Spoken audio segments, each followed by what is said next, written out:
Oi gente, eu sou a Dani da Celc. Esse é o canal da Celc, em que nós vamos estar falando um pouco sobre a temática da saúde e principalmente voltado para a saúde pública. Então, hoje, para o início da nossa conversa, nós vamos conversar sobre o envelhecimento da população e o que o SUS tem a ver com isso. Bem, a nossa população está envelhecendo e o que isso afeta o SUS? Afeta que hoje a projeção do IBGE é que de 2012 para 2017 nós já estamos ultrapassando os 30 milhões de população idosa e os números crescem cada vez mais. Bem, a projeção é que em 2060 esse número dobre de volume. E o que isso vai afetar o nosso dia a dia, o nosso SUS? Com a população idosa tendendo a crescer, nós vamos ter um aumento nos gastos com esses pacientes. Nós vamos ter mais pacientes crônicos, nós vamos ter pacientes que dependem de medicamentos ou cuidados contínuos, então tem uma atenção em prol deles dedicada. Outra, que eles têm um problema de locomoção, risco de queda, Alzheimer, hipertensão ou PME, itens correlatos e que precisam estar adequados para atender essa característica dessa faixa etária. Exemplo, numa dispensação de medicamento, um paciente com uma idade de uns 70 anos, como é que a gente vai estar fazendo para garantir que esse medicamento que ele está tomando vai ter uma eficácia legal? Nesse caso, a receita e até mesmo a própria orientação tem que ser diferenciada. Não podemos fazer da mesma forma que a gente faz com uma pessoa de 20 anos. E a receita ela tem que ser de uma forma diferenciada. Então o farmacêutico ele vai ter que ter um esclarecimento melhor e ele às vezes vai desenhar como que vai ser tomado esse remédio. Vai colocar um sol, vai colocar uma lua, para que isso garanta uma eficácia para o nosso paciente idoso. Temos que pensar também em capacitações específicas para esses profissionais, enfermeiros, médicos, ACS, porque vão ter problemas com pessoas idosas que têm Alzheimer, por exemplo. Então, tem que ter um trato diferenciado e toda a nossa atenção básica especializada tem que estar contando com isso. Portanto, esse envelhecimento da população vai sobrecarregar os gastos, e gastos esses que vão ultrapassar o que o município está prevendo ou o Estado.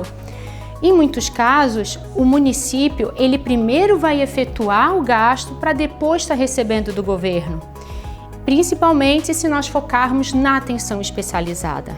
Bem, com esses levantamentos todos que eu falei agora para vocês, como nós vamos nos preparar a isso? De forma bem simples, nós vamos ter que analisar e propor alguns desafios à nossa mente, tais como: quem são os meus cidadãos? Quais são as características do meu município? Qual sua faixa etária? Quais os tipos de procedimentos que o município está fazendo e que está no top 10? Com estas informações, a gente consegue pensar numa ação a curto, médio e longo prazo.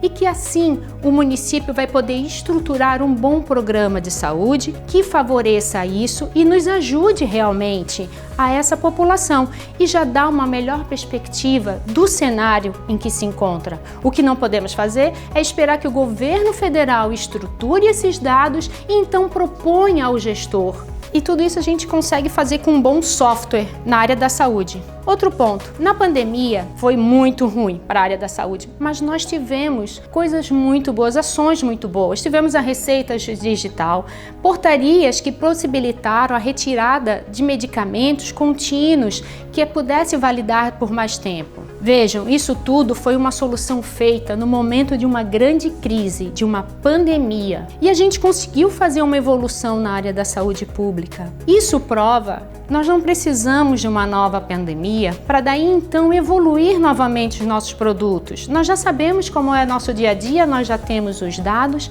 e agora vamos pensar estrategicamente em como vai estar fazendo esses dados. O meu idoso, ele não precisa numa farmácia buscar um medicamento que é controlado e contínuo. Como que nós vamos pensar nisso? Nós não podemos pensar como era a saúde pública há 2 e 5 anos atrás, mas eu, como gestor, eu tenho que ter uma boa fonte de dados, não somente dos números de atendimento das unidades, mas vejam bem, os ACS, eles trazem os dados do município, eles estão no dia a dia com a população, visitando as casas e colhendo essas características. Hoje, a Celc tem o aplicativo Famílias que permite estar trazendo isso e que dar esses dados para o nosso gestor. Mas veja, os ACS, eles têm essa informação, eles são a fonte de dado mais pura para isso. Juntando com os dados gerenciais, se consegue pensar bastante em como que está a área da saúde do município, como que está esse aumento dos pacientes que têm pressão alta ou que têm uma diabetes, tudo isso que acarreta para atenção especializada e que se precisa, novamente eu digo, a gente precisa estar estruturando esses dados e analisando para que possa estar sendo feito de uma maneira correta esses dados. Tudo isso para que o gestor tenha as informações e realmente pense no que possa estar fazendo estrategicamente. Veja bem, os dados já se têm, então vamos começar a fazer esses exercícios de questionamento. O que nós não podemos é deixar uma situação ocorrer e daí estar correndo atrás e pensando como está fazendo isso. Vejam bem, na atenção especializada, nós temos a relação de atendimentos por faixa etária. Que tipos de dispensações estão saindo? Quais medicamentos que estão sendo comprados, que estão saindo? Ou que tipo de procedimentos de alto custo ou não que estão sendo feitos? Isso tudo, com o envelhecimento da população, nós precisamos ter esses dados.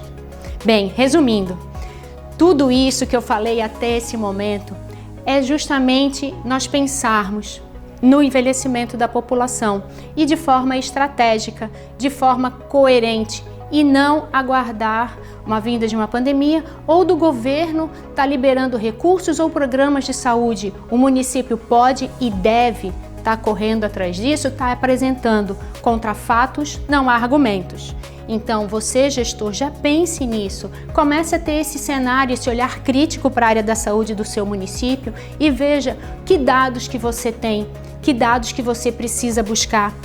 Qual você está recebendo muitas pessoas de fora, são pessoas que são turistas, como que está isso? São pessoas mais idosas? Nós temos o turismo dos idosos vindo para cá.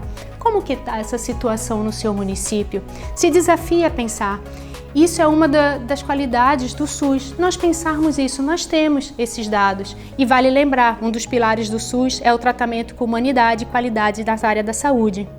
Bem, mais um dado com relação ao IBGE. De 2012 a 2017, a quantidade de idosos cresceu em todas as unidades da federação, sendo o estado com maior proporção de idosos o Rio Grande do Sul, com 18,6% de população dentro do grupo de 60 anos ou mais. Goiânia, por sua vez, se nós analisarmos a pirâmide etária, consta com um constante alargamento da faixa etária de 65 anos a 69 anos. Isso representa, em termos de custo, conforme dados da G1, a Secretaria do Tesouro Nacional projeta a necessidade de gastos adicionais da ordem de 50,7 bilhões na saúde entre 2020 a 2027, devido somente ao envelhecimento populacional.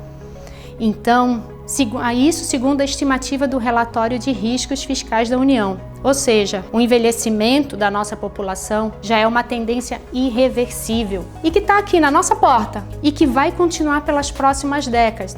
E vejam bem, estamos falando de algo pouco perto do que a gente ainda vai pegar. São questionamentos que surgem, mas que a resposta é simples. Análise, organização, planejamento. É isso que nós temos que pensar. Acredito sempre que com uma análise de todo um conhecimento e processo, se consegue pensar sim e se consegue estar preparado para essas mudanças. Essa análise da gestão de dados é possível realizar dentro dos nossos produtos da atenção especializada. Acompanhe o nosso canal para poder saber mais o que está acontecendo, no que nós estamos pensando, inclusive troque informações nos comentários. Não esqueçam de ativar o sininho e dê o seu like. Bem, continue com a gente que logo mais tem mais vídeos.